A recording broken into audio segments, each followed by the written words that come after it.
Peace and love. Peace and love. Happy Holy Day. Oh shit, I'm tripping. Happy Holy Day. Happy Holy Day. Today is Friday. Today is Holy Day for all Muslims around the world. For on Friday was the day that man was created in the flesh, and Friday was the day that man departed from the flesh. Thus making Friday the Holy Day for all Muslims around the world. Bismillah ar-Rahman ar-Rahim, alhamdulillah. I want to first rise, give praise and honor to Allah, and I bear witness that He is alone. He has no partners and no equals. I also give honor to all the prophets of Allah and to all the messengers of Allah. I give honor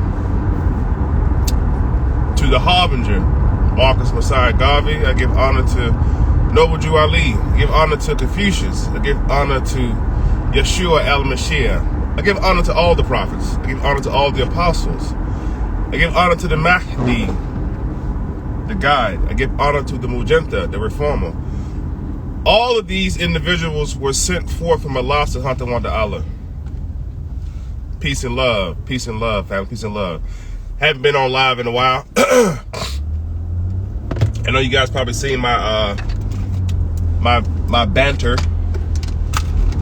on the Catholic Church or Catholicism as a whole, and I'll clue you guys in as to why I was beginning that crusade, no pun intended, against the Catholic sect.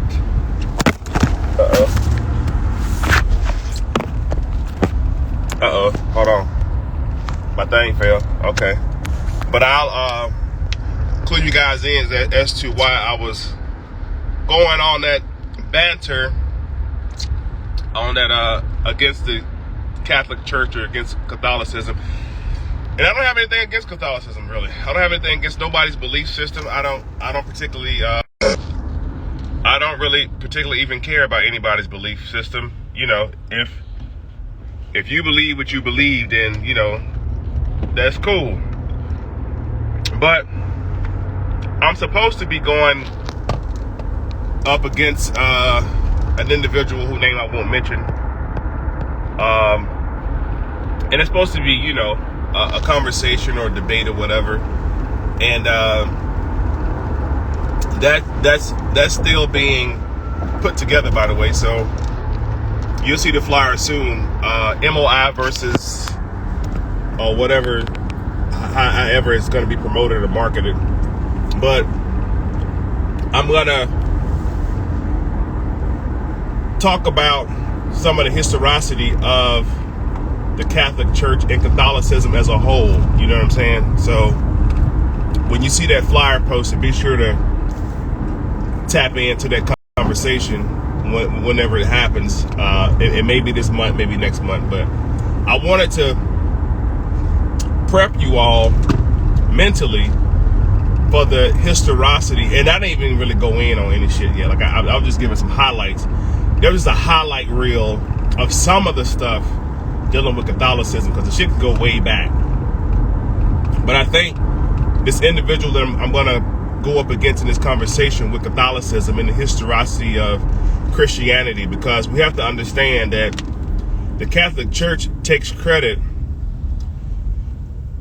for the creation of Christianity.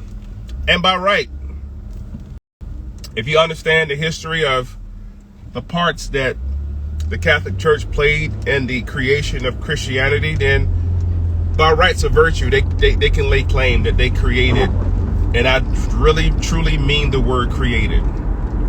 They created Christianity. Now, what the Catholic Church did with Christianity was something called Christendom. And this is something that a lot of the believers of Christianity are not aware of the term called Christendom. Now, Christendom was the spread of the belief of this Christianity. And it was done by hook or crook. It was done through torture, through murdering people, through wiping out natives, and all type of shit like that. It was done at the hand or at the command of an individual called the Pope or the Papist. And I think, broadly speaking, I think that most people who are not well versed or studied in Catholicism or the Catholic belief would be led to think that there's only one Pope. And we have to understand there were several popes. And I don't mean individuals in the position. I mean in different regions of the world, different popes. France had their own pope, you know.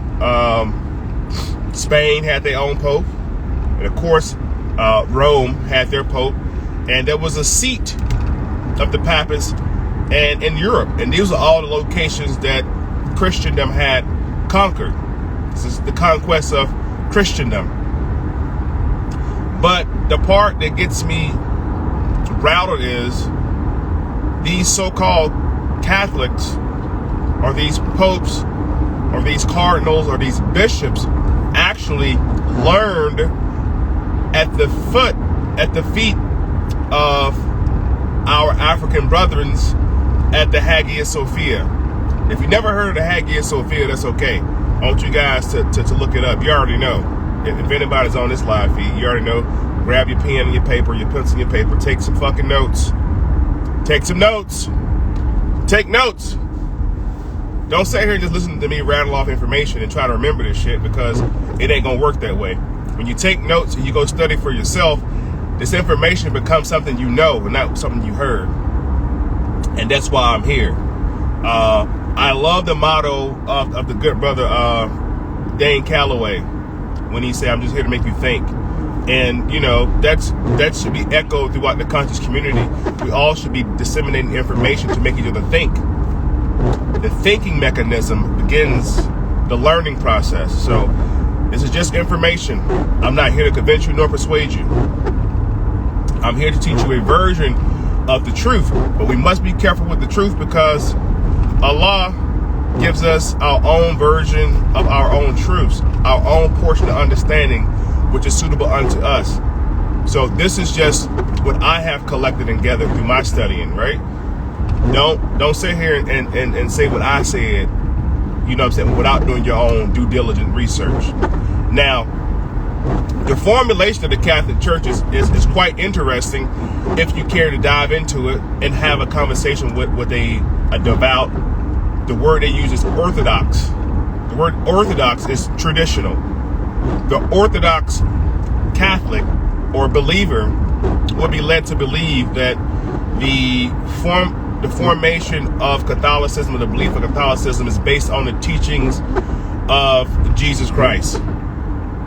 And I'm here to tell you, if anybody wants to argue with you about the nature and the teachings of Jesus Christ, let them have it. But before you walk away, you ask them, which Jesus of the Bible are you referring to, Catholic? Because a lot of stuff in Catholicism is truly based upon the teachings of Paul. Which my next point is something called Paulism. And Paulism is the teachings of Paul. And you know, later, you know, Paul was made a saint. Sainthood was something that was created in the Catholic Church. The idea of making somebody a saint, almost like a martyr. And these saints, these idols, because they're idols, These saints are venerated. You know, they're exalted to this certain level to where in the Catholic Church they actually pray to the saints.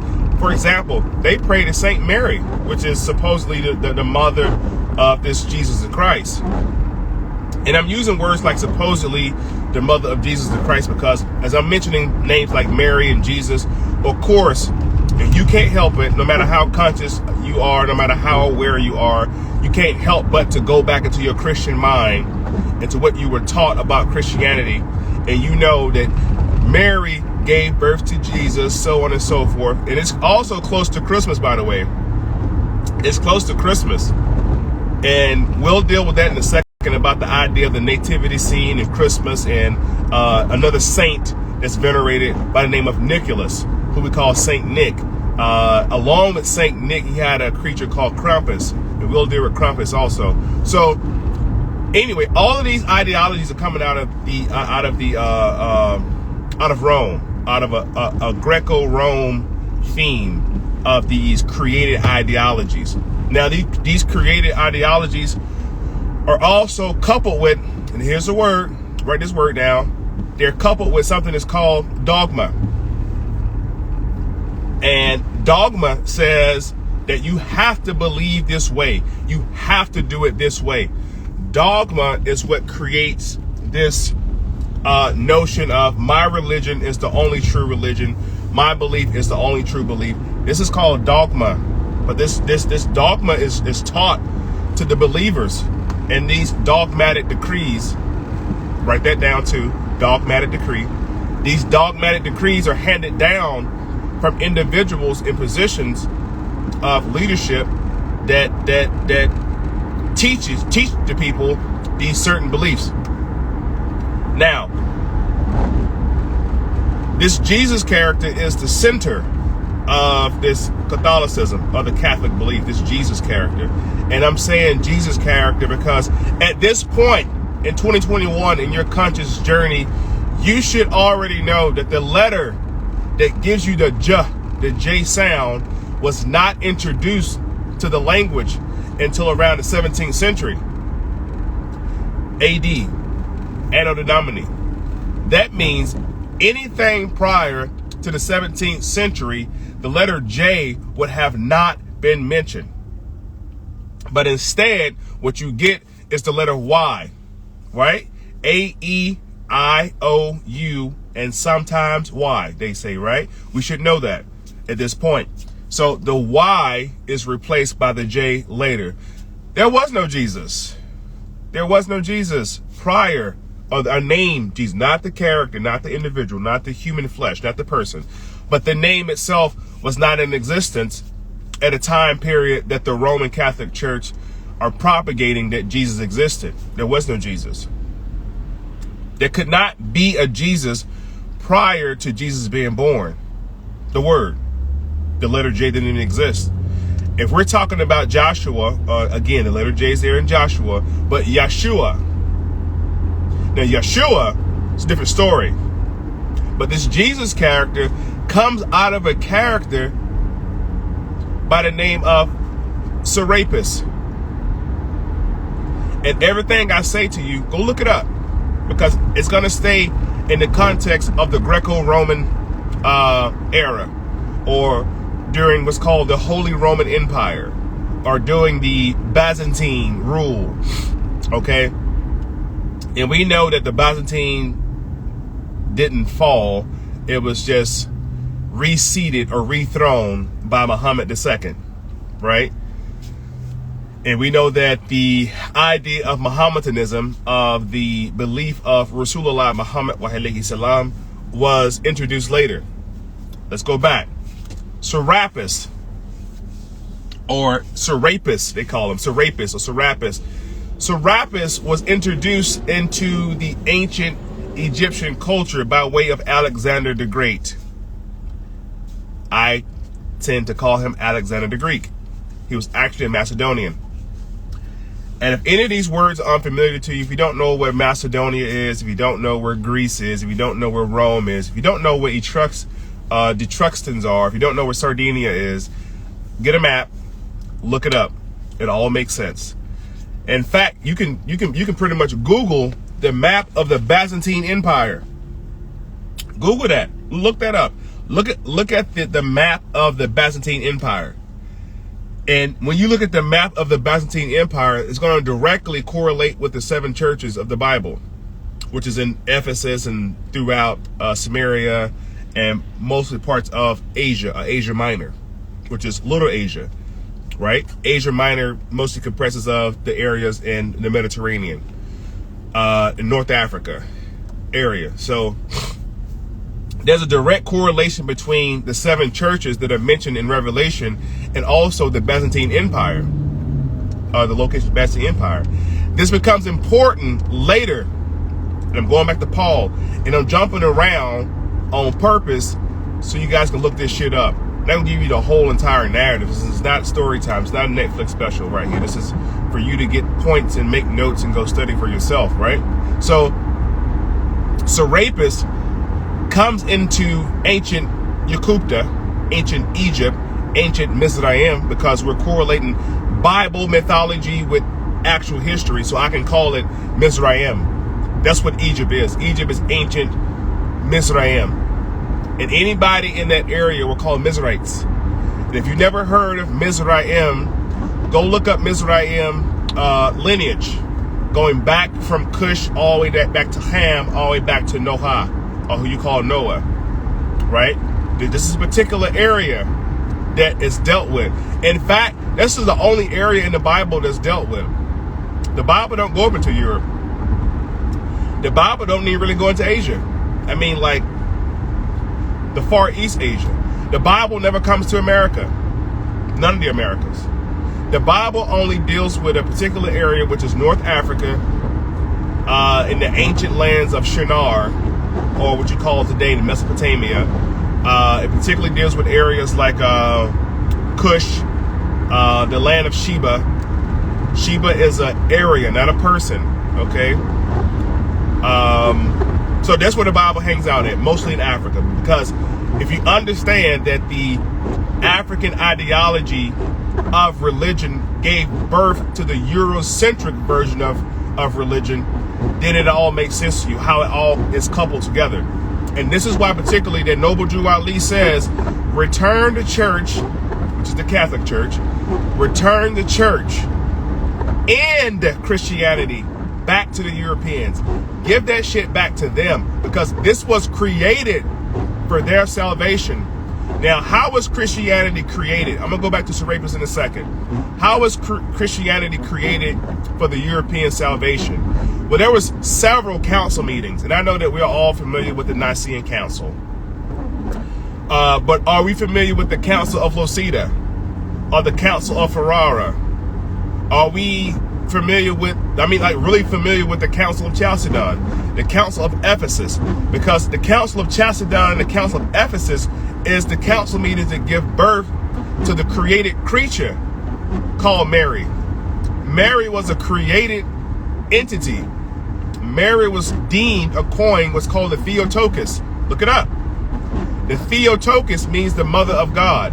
They had to give God a mama. And we all should know at this point that this idea comes from the ancient Egyptian triune of Aset, Asar, and Haru, or who you call Isis. You know, her name is Aset. Isis is the Greek version of her name. And Osir, or Osiris. And Horus, or Haru, right? These three individuals gave rise to the idea of Mary and later Jesus and God the Father. God the Father is taken from Osiris.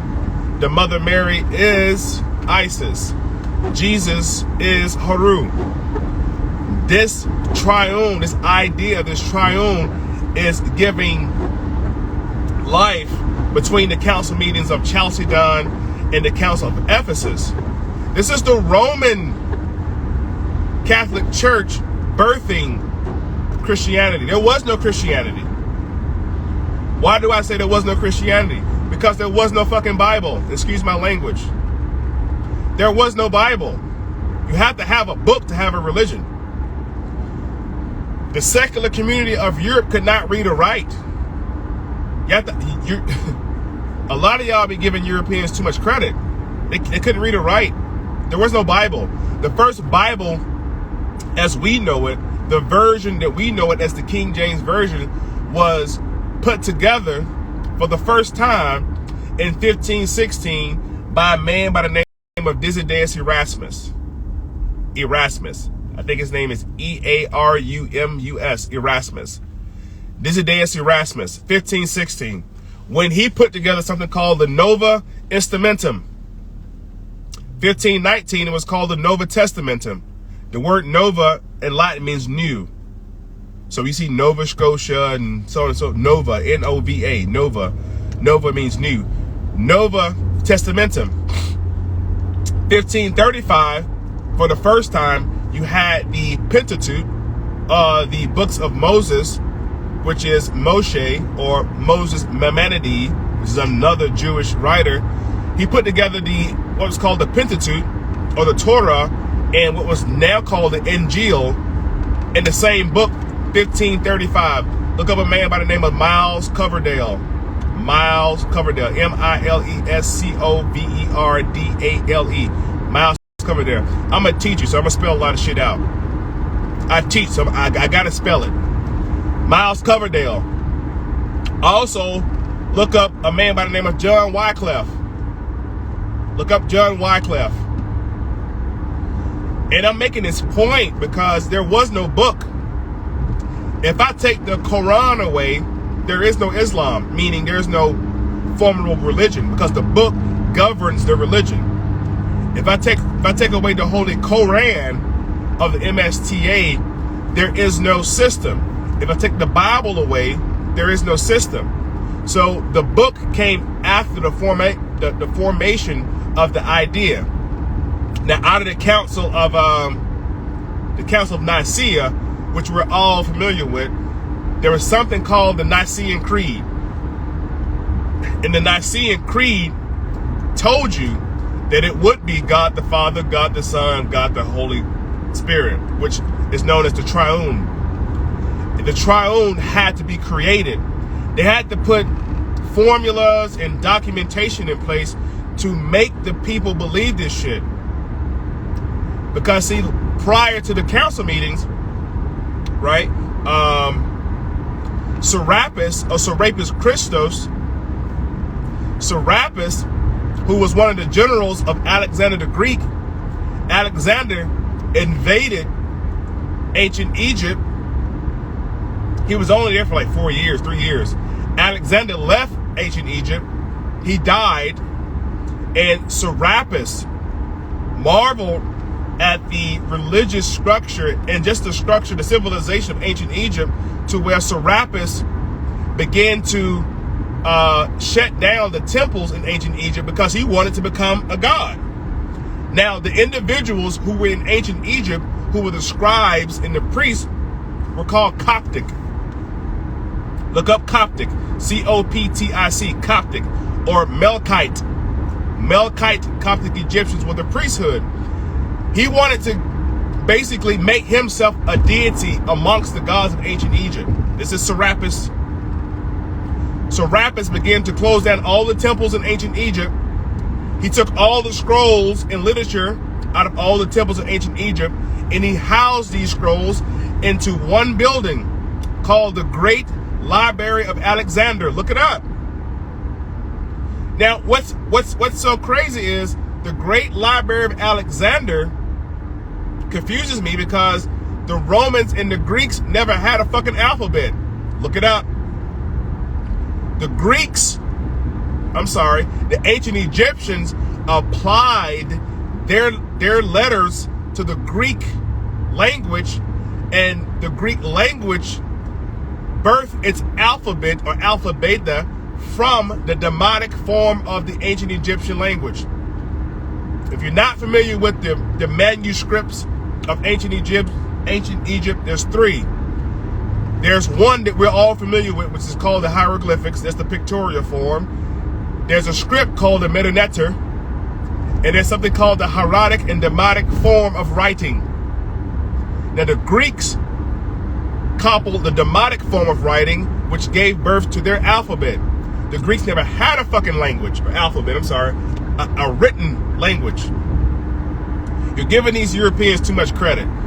Once they came into ancient Egypt, Serapis Christos, and I'll tell you how I get the name Christos later, but Serapis began to cobble together ancient Egyptian deities, Osiris and Apis, A-P-I-S, formulating the name Serapis, right? Now, once Serapis was formulated, the story behind Serapis made him the Godhead. He was deified. The ancient Egyptian community still didn't accept the shit. But this is the birth, the idea of Christianity being born, because Serapis coined himself the Anointed One. Or in Greek, it's called Christos. Christos gave birth to the word Christ.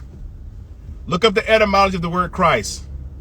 And I'm trying to show you how this Jesus the Christ character was formulated. It was fucking created. The Catholic Church just pushed the ideology through these different council meetings. And the Pope issued certain edicts. Look up an edict. Look up the word edict. Edict. E-D-I-C-T. Edict. These edicts are also known as papal bull. A papal bull or an edict is an authoritative documentation issued by the imperial seat, which is the Pope. The Pope represents the vicar of Christ. I just told you that Christ or Christos is a term that means the Anointed One, or in Greek they call it S-O-T-E-R, soter, Savior. The Pope is acting as Serapis Christos, as the Christ. So these Greeks, these Romans created this whole shit, and they pushed it onto people, and they made you convert. Did you know that purgatory was created? Purgatory was the idea of where you would go after death. The idea of where you would go after death, heaven or hell, was also taken from what's called Zoroastrianism. If you're not familiar with Zoroastrianism, look it up. This is where Islam comes from. Zoroastrianism. So this Catholic Church is Catholic ideology being birthed out of several council meetings. I mean, like 400 years of conversation had to happen, because even within the idea of Christianity at its early beginnings, you had a split between the people. You had people called monophysites. Out of monophysite, you had a term called monotheletism. Now, of course, the word mono means one, but they had to argue, did Jesus have one will, or did Jesus have two natures? Was he both divine and human, or was he God himself? They had to figure that shit out before they put the religion out.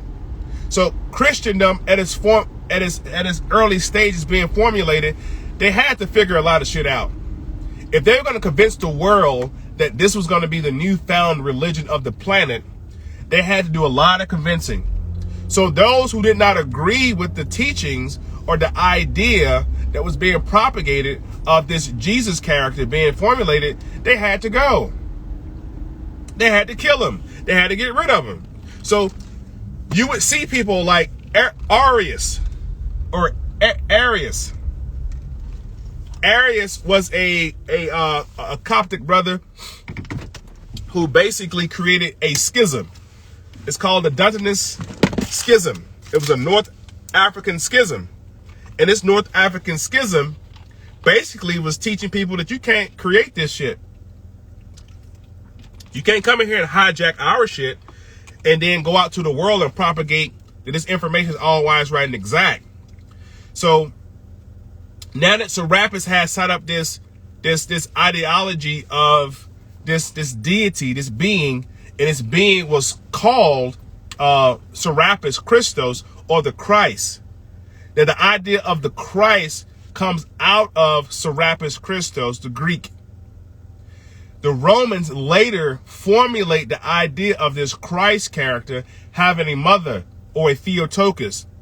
And the mother of this Christ character ended up being no other than Mary, which is also created. Now, Mary, in her sainthood, she's venerated along with other saints. The Catholic Church itself, the building is mostly comprised on the fact that Peter, because Jesus told Peter that upon this rock I shall build my church, and that's why the Catholic Church has this brick and mortar. Well, Jesus told Peter that he was going to build his church on this, so we're gonna venerate Peter, make Peter a saint. We're gonna put his catacomb underneath the church. Did you know that Peter's catacomb was underneath the Vatican Church? Did you also know the idea of these catacombs, or these caves underneath these buildings in Italy and throughout Europe, comes from the worship of Mithra? Now, Mithra was another sun deity. And if you really do some research on Greece and Rome and the early stages of their religion, Greece and Rome was under what's called the Hellenistic period. Look up the Hellenistic period. In the Hellenistic period, you had what was called the belief of multiple gods, polytheism. Christianity today is not monotheism. Christianity today is a term called henotheism. And henotheism says that they recognize other deities, but they only choose to worship one out of the multiple deities. And you will oftentimes hear Christians say shit like, don't put no other God before our God.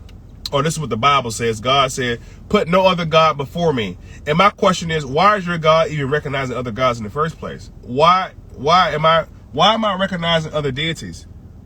So there's other deities to be had, because the idea of this creation comes out of the fallacy of multiple deities. So Serapis Christos, now that he's established the idea of the Christ, or this anointed one, Christianity has its roots laid. And from its roots, it begins to grow through the various ecumenical council meetings. And I don't have time to really go into the council meetings, so I definitely encourage you all to go look up these different council meetings. The Council of Ephesus, and I mean study this shit. The Council of Nicaea 1 and 2. The Council of Chalcedon. The Council of Locida.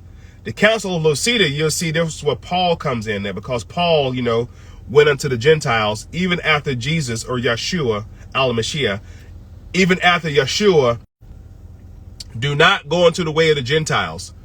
Paul goes on, the Gentiles were the Romans, by the way. Paul goes unto the Romans and began to try to convert the Romans. Now, Paul was a Roman. Paul, whose name was Saul, is a Roman.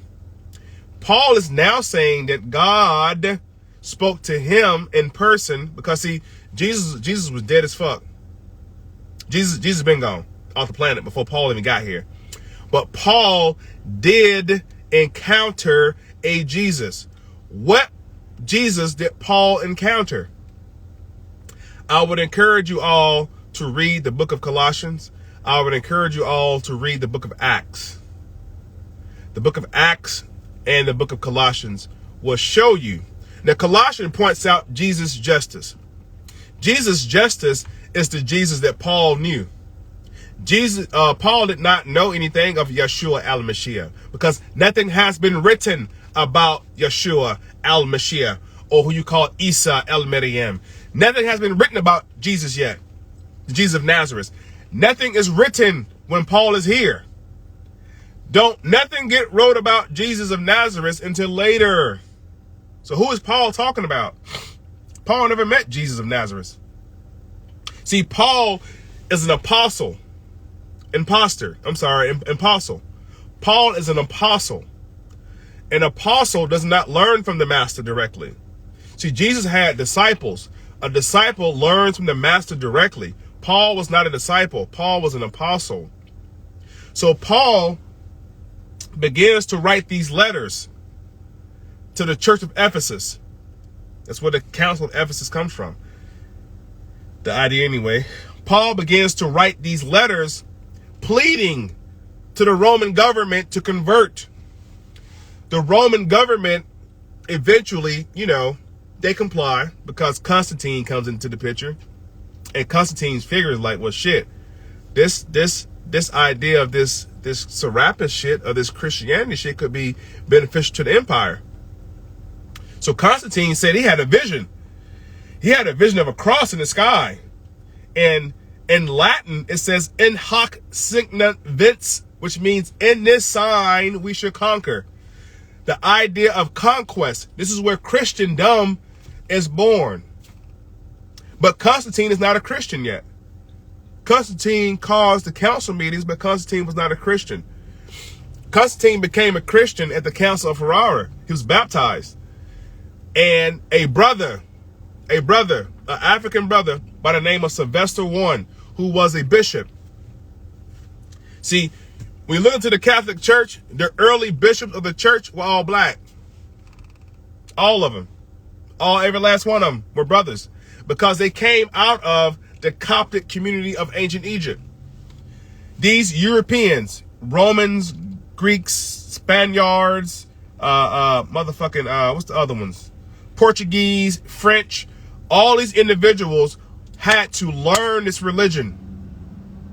And the first university for Europeans challenged me on this shit. I guarantee you. The first university for these Europeans were called the Hagia Sophia. Sophia means wisdom. The Hagia Sophia was the Church of Holy Wisdom. Look it up. And the individual who had resurrected or reconstructed the Hagia Sophia was an individual by the name of Justinian. Look up Justinian. Justinian of the Justinian calendar, which later got converted to what's called the Gregorian calendar. Justinian reconstructed the Hagia Sophia on December 23rd. And every December 23rd, they would dress up and give gifts in veneration or in honor of this church, this universal church that gave the Europeans education on religion. Now later, the celebration was converted or changed to December 25th. I'm sorry, let me back up a little bit, y'all. The Hagia Sophia was constructed on December 27th. I'm sorry. December 27th. December 27th. Justinian, the Justinian calendar. December 27th. After Christianity moved up into Europe, they went by what's called the Gregorian calendar, and they lost 2 days. Yes, the Julian calendar also, of Julius Caesar. It's a different time period. So the Justinian calendar, the Gregorian calendar, the Julian calendar are all different time periods. I'm focusing on the Justinian calendar and the Gregorian calendar is my point. So the Hagia Sophia was done being rebuilt December 27th. They lost 2 days according to the Gregorian calendar. So every December 25th, the Europeans would dress up and bring gifts along with other Roman celebrations such as Saturnalia. And Saturnalia was the celebration of Saturn. And this is Christmas. This is also the construction of Christmas. The 27th they changed. Yes, that's correct. Different calendars. So I don't have time to really dig into it because I have to go in here and toil right quick. But I want you guys to understand the historicity of the Catholic Church. Like, the shit just didn't appear. There's a long history of Catholicism that I wanted to expose to you guys and get you guys to think about how it was put together. And Catholicism, while it says that it's at its core, it's about Jesus Christ and what Jesus said. Jesus said, do not fuck with those Romans. That's what Jesus said. Romans were known as Gentiles.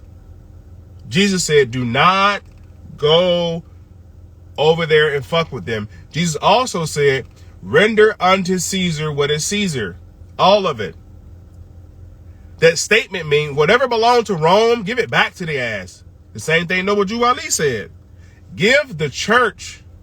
Look up the origin of the word church. Give the church and Christianity back to those Europeans. It's not yours. You don't own it. You didn't create it. It's not for you. We're going to keep Jesus and we're going to keep the Bible. That belongs to us.